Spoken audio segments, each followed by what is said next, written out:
Jadi Bu, tadi Bu Yuli menyampaikan pesan kalau Ibu memanggil saya. Oh iya, tadi saya berpesan sama Bu Yuli. Ini mau saya bahas ini bersih. Kan minggu depan akan supervisi. Jadi saya ingin melihat bagaimana proses supervisi yang nanti akan harus dilakukan. Iya.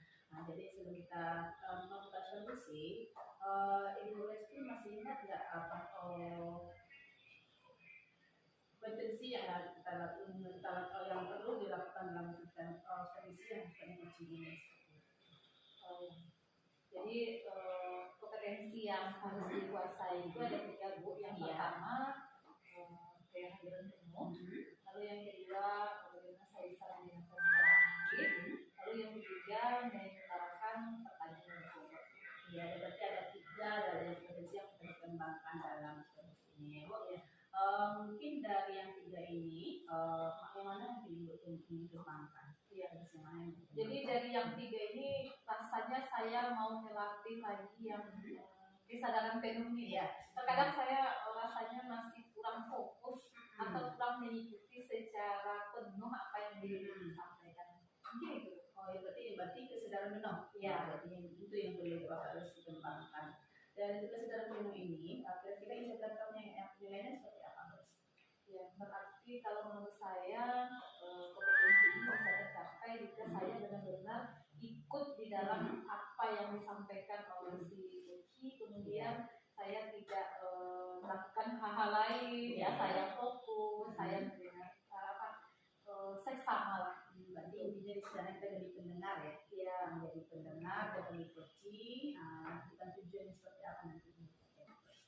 Iya, berarti itu Bu. Jadi ketika saya bisa berkonsentrasi penuh, ya memahami apa yang disampaikan oleh Uci, sehingga nanti saya juga tahap berikutnya saya mendengarkannya secara aktif, lalu saya bisa mengutarakan pertanyaan-pertanyaan yang istilahnya bersesuaian dengan apa yang disampaikan oleh si Uci. Kalau seandainya saya tidak penuh mengikuti pembicaranya, tentu saya tidak bisa juga mengutarakan pertanyaan yang berbobot. Oh, dari itu nanti itu mungkin itu yang akan saya nilai yang dinilai nanti itu yang saya amati dari yang dikembangkan dengan yang dilakukan yang itu yang akan saya nilai sebagai pengamat nanti.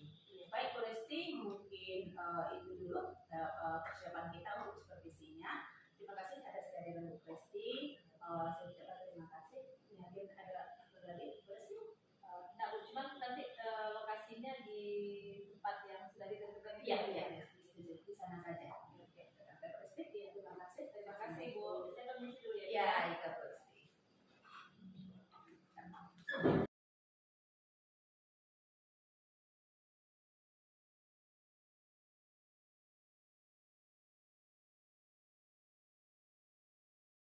Assalamualaikum Bu Lesti. Waalaikumsalam. Ada apa Pak Panehan? Iya, begini Bu Lesti. Mungkin ini yang keberapa kalinya saya menghadap iya, Bu Lesti. enggak apa-apa. Oh iya, saya tadi dulu Bu ada waktu ya Bu ya untuk ada. saya. Oke. Saya lagi off hari ini. Oke, terima kasih banyak. Gini Bu Lesti, untuk kali ini saya datang dengan unek-unek yang ada dalam pikiran saya. Ini dalam minggu kemarin saya dalam 1 minggu ada permasalahan sedikit tentang anak di kelas saya. Kebetulan saya kan wali kelas dari kelas 11 PDP 1. Iya. Ada 3 laporan dari anak saya, 5 orang yang ikut pengurus OSIS itu sangat aktif mereka di ekstra. Cuma dari laporan dari beberapa orang guru, kedisiplinan, kesungguhan belajar mereka sehingga berujung ke pencapaian belajar mereka sangat menurun sekali. Mereka memang aktif di OSIS Bu, tapi dari yang ininya, yang pelajaran utama mereka menurun. Ini menjadi masalah bagi saya sebagai wali kelas adalah sedikit menjadi unek ataupun permasalahan yang bergejolak dalam hati saya. Saya inginnya kondisinya seperti mereka dulu, walaupun mereka aktif di OSIS, yang utamanya tetap jalan begitu Bu. Itu yang ingin saya sampaikan. Iya, dari paparan Bapak tadi saya menangkap ya, yang pertama ada sekitar 5 orang siswa Bapak yang Bapak jadi wali kelasnya di SMP 1 itu sekarang terlibat dalam kegiatan OSIS, mereka pengurusnya, namun mereka terakhir ini mengalami penurunan dalam Iya, pembelajarannya betul, dan Bu. sudah dilaporkan oleh beberapa orang guru kepada Iya, Bapak iya. ya. Nah tentu ini sangat mengganggu juga ya Pak Iya, ya. sebagai wali kelas saya merasa kurang enak dengan keadaan itu. Iya, betul sekali. Jadi sebelumnya siswa ini memang juga sudah pernah di OSIS Pak? Sebenarnya 2 di antara sudah pernah, cuma 3 lagi ini baru periode ini yang terpilih. Iya. Dan walaupun sudah pernah yang 2-nya itu sebenarnya dulu walaupun mereka sebagai pengurus OSIS yang nilai atau prestasi belajarnya masih tetap bisa dibanggakan. Cuma nggak tahu Bu, kenapa seperti ini dia. Saya maunya, pengennya saya itu mereka walaupun aktif, saya bangga dari kelas saya itu terpilih sebagai pengurus OSIS. Cuma saya maunya OSISnya jalan, belajarnya juga mantap Bu. Pengennya saya seperti itu Bu. Jadi selaras ya Pak ya? Iya. Nah, kira-kira Bapak punya ide nggak bagaimana langkah-langkah yang bisa Bapak lakukan? Nah ada si ide Bu, cuma itu yang mau saya sampaikan, ini saya konsultasikan. Ini kalau menurut saya yang akan saya jalankan ini yang pertama saya harus menemu mereka dulu. Mereka panggil, saya panggil mereka berlima, saya hadirkan, kemudian saya tanya kembali lagi secara mendalam tujuan mereka ke sekolah ini sebenarnya apa. Mana yang ekstrakurikuler, mana yang pelajaran utama atau tujuan utama ke sekolah. Memang penting sih yang ekstra, yang OSIS ya kepemimpinan dan lain-lain. Cuma kan ada hal-hal yang harus, ada yang wajib, ada yang sunat. Kemudian saya juga harus memberikan lagi semangat pada mereka agar mereka mampu membagi waktu, memanajemen diri loh Bu, gitu. Supaya mereka dapat mana waktu untuk belajar, mana yang untuk organisasi pengembangan diri. Itu Bu rencana saya. Iya. Jadi langkahnya ada 2 berbeda ya Pak ya. Yang pertama Bapak akan melakukan pemanggilan, mungkin berbincang-bincang, yang misalkan mungkin santai, sehingga nanti tergalilah bagaimana lagi meluruskan ya. Jadi jangan terjadi ketimpangan antara ekstrakurikuler berat sebelah. Kemudian Bapak akan memotivasi bagaimana siswa kita yang berlima ini memanajemen dirinya sebaik mungkin. Kalau saya rasa ini ide yang sangat cemerlang sekali Pak ya. Jadi ada pendekatan secara personalnya. Betul. Juga Pak pun kelihatannya di sini katanya tadi memotivasi, berarti bagaimana menumbuhkan kesadaran diri dari siswa itu.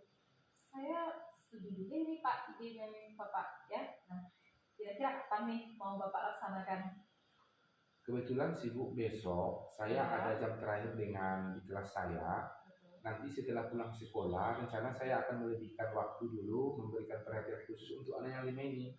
Jadi sehabis belajar, saya bawa dulu mereka dulu, apakah di UKS atau di perpustakaan, atau justru di kantin sebentar Bu. Saya akan bincang-bincang dulu. Saya akan sampaikan apa yang ingin saya sampaikan. Dan seperti yang saya sampaikan tadi, saya kembali memotivasi mereka, bagaimana mereka manajemen waktu, diri, mana yang primer, mana yang sekunder, mana yang wajib, mana yang sunat. Itu rencananya besok Bu. Besok ya? Berarti kayaknya ekstennya secepatnya ya Pak ya? Secepatnya, supaya nggak terlalu banyak lagi laporan saya terima. Iya betul sekali.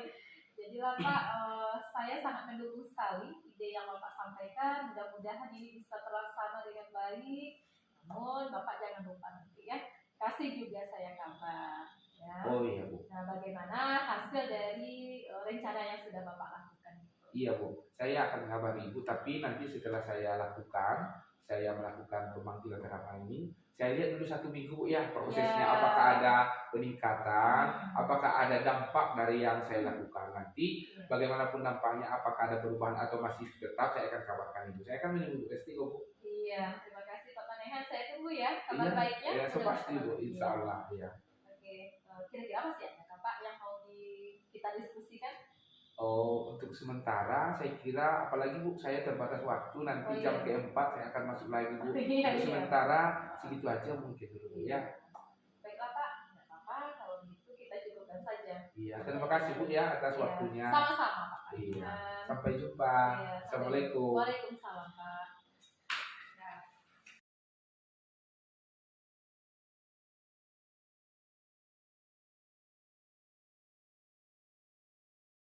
Assalamualaikum Bu.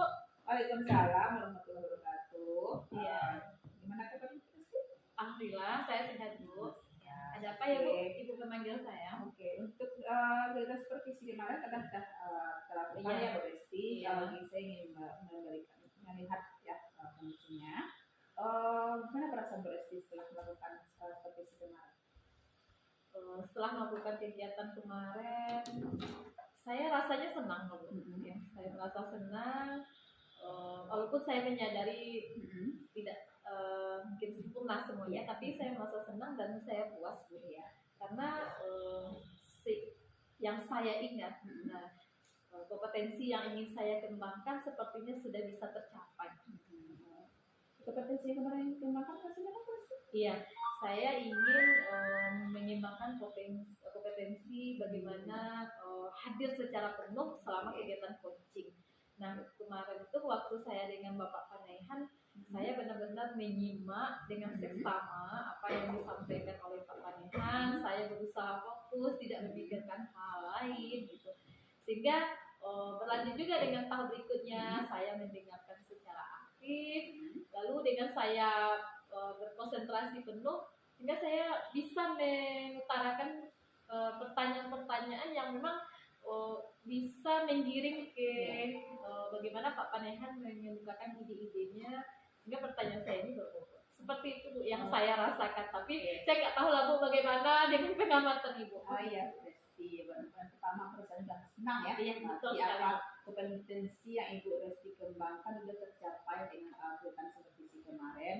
Dan saya lihat juga itu sudah tercapai Bu Resti. Contohnya dari Bu Resti kemarin dalam supervisi itu sudah memberikan kesempatan kepada coach atau Pak Panaihan untuk bercerita tanpa harus belanja memotong pembicaraan si coach, kemudian memperhatikan dengan penuh perhatian sehingga nampak Panaihannya nyaman untuk bercerita, mengungkapkan masalahnya, tidak merasa dijudge, kemudian tidak kemudian juga terus tidak mencoba menceritakan pengalaman pribadi Resti sendiri. Makanya ini Resti hanya menggiring, memberi kesempatan penuh kepada Pak Panaihan untuk menceritakan masalahnya, kemudian menggiring lagi untuk mencari sendiri solusinya tanpa harus Resti pengalaman Resti sendiri. Jadi di sana tidak tampil ada coachingnya, bukan sebagai mentor, bukan sebagai konseling. Seperti itu sudah nampak, berarti sudah pengembangan kompetensinya sudah. Saya melihat di situ. Kemudian juga Resti sudah memberikan motivasi kepada Pak Panaihan, sehingga Pak Panaihan sepertinya semangat untuk melanjutkan mencari solusi, mencoba mencari solusi, melakukan solusi yang dia temukan sendiri untuk masalahnya itu. Iya Bu. Oke, Bu Resti juga terlihat di sana Bu Resti sebagai coach juga memberikan gimana aksi yang akan dilakukan. Gimana motivasi baru itu segera kata Pak Panaihan, segera Bu besok. Jadi ada semangat yang timbul. Jadi kemudian di samping kemarin Bu Resti mengembangkan kesehatan penuh ya. Ternyata juga untuk dua lagi juga berkembang, saya lihat pertanyaan yang berbobot, kemudian yang penuh sudah menggunakan aktif juga saya lihat menggunakan aktif, di mana Bu Resti mendominasi justru yang mengalir semuanya. Seperti itu yang saya lihat Bu Resti. Mudah-mudahan ini menjadi kemudian pengembangan ke depan. Kemudian untuk ke depannya apa yang kita bisa yang pertama saya juga sangat senang sekali ya dengan apa yang sudah Ibu sampaikan. Pastinya kita tidak boleh merasa puas ya. Jadi semua kompetensi ini kalau bisa terus berkembang dalam diri saya Bu, sehingga nanti akan membantu saya terutama menjalankan tugas saya sebagai seorang guru. Bagaimana saya bisa melakukan coaching dengan siswa-siswa untuk mengatasi persoalan ini. Tapi tetap saya perlu bimbingan dari Ibu. Oh ya, pasti Bu Resti akan selalu ditemukan itu. Seperti Bu Resti bilang, kita manusia tidak perlu puas, kita perlu berkembang. Sama juga dengan saya, kita selalu belajar. Mudah-mudahan nanti ke depan kita lebih baik ya Bu Resti. Mungkin ada lagi yang akan Bu Resti? Saya rasa enggak. Oke, terima kasih Bu Resti, terima kasih atas kehadirannya. Mungkin Bu Resti ada perlu lagi? Iya Bu, saya mengajar habis ini Bu, 10 menit lagi. Oke, terima kasih Bu Resti. kasih, saya permisi ya Bu ya. Oke, boleh.